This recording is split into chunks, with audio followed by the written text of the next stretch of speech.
강민의 어쩌다 독서 세 번째 나눔입니다. 오늘은 뒷부분에 약간의 생각 나눔을 덧붙여 볼까 합니다. 1.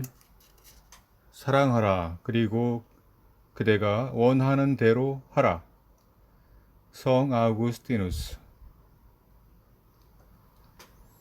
2. 인간은 삶에 대해 실현시킬 수 없는 지나친 요구를 제기하지 말아야 한다. 그 대신 하느님께서 자신의 삶에 선사하시는 선물을 감사한 마음으로 받아들이는 법을 배워야 한다.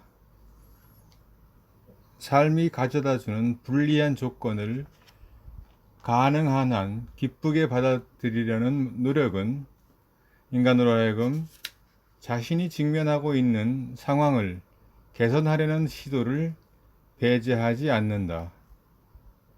그러나 인간은 자신의 소명을 도달할 수 없는 이상적인 상황 안에서 통찰하기보다는 오히려 자신이 처해 있는 상황 안에서 통찰하려고 해야 한다. 3. 희망이 생기는 것은 희망이 전혀 없는 사람을 통해서인 것이다. 4. 나의 침묵으로 알아듣지 못했다면 내가 말을 한들 무슨 소용이 있겠느냐. 어느 사막 은수자의 말입니다. 5. 진정한 그리움은 언제나 생산적이며 새롭고 보다 나은 것을 창조할 수 있어야 한다. 괴테의 말로 기억합니다. 6. 사실 육체의 상실은 세계의 상실을 의미한다. 육체로서 파악되지 아니한 세계는 공허한 추상으로 떨어져 버리기 때문이다. 7. 그가 하는 말이 그를 만든다. 8. 만족은 모든 것을 소유한 상황이 아니라 집착과 두려움이 없는 내면 상태입니다. 9. 증오란 저 혼자 존재할 수 없다. 증오는 일종의 방아쇠 내지 자극제 역할을 하는 사랑을 동반하기 때문이다. 존 스타인백의 소설 에덴의 동쪽에 나오는 말입니다. 10. 행동은 그것을 행하는 존재를 그대로 반영한다. 11. 인간은 그 시초의 고통을 알았고 고통은 인간을 떠나지 않는다. 12.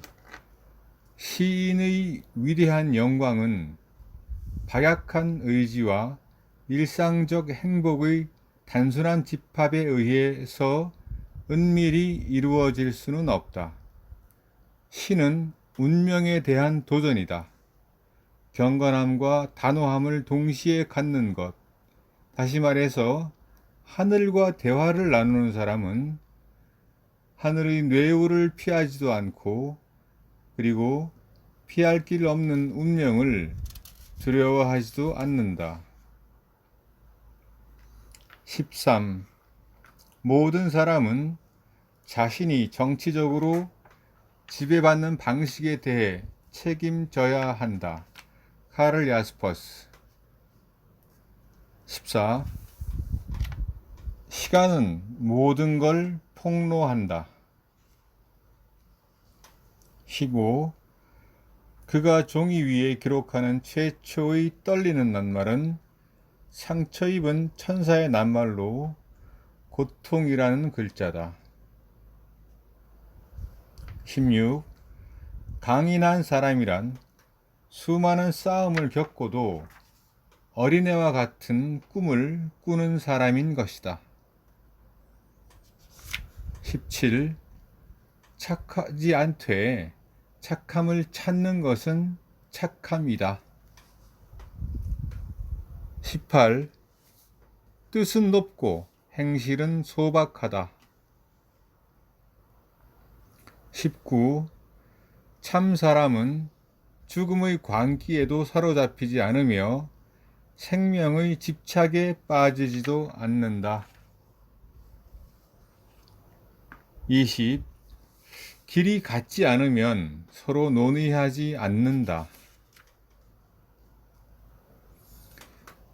지금까지 세 번째 독서노트의 내용을 나누었는데요. 여러분 아마 잡다하다는 느낌을 받으셨을 줄 압니다. 제가 몇 권의 책을 동시에 읽으며 책 제목을 따로 적지 않고 이 문장 저 문장을 수집하듯 옮겨 적은 탓이라고 생각됩니다.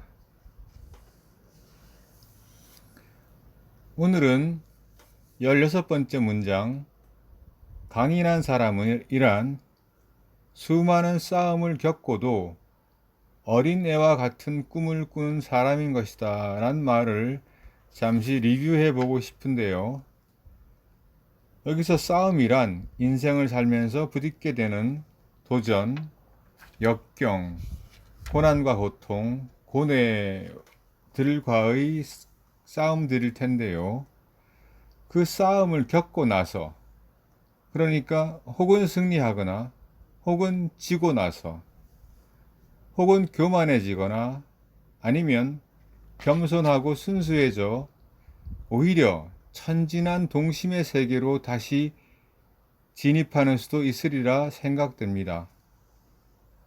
물론 승리하고 순수해지면 가장 좋겠지요. 그러나 여기서 이 문장의 알 수 없는 필자는 굳이 승리하고 나서가 아니라 겪고도 라는 표현을 하고 있습니다. 그러니까 수많은 인생사의 고난에서 이기느냐 지느냐 이전에 혹은 그 후에 우리 마음과 영혼이 얼마나 순수해지고 천진해지느냐에 초점이 가 있는 문장이라는 생각이 드는데 여러분 생각은 어떠하신지요? 이기고도 천진한 위대한 영혼, 졌지만 순수하고 겸손한 영혼, 여러분은 어느 쪽이신지 궁금합니다. 아니면 여러분은 여전히 싸우고 있는 푸르른 영혼이신가요?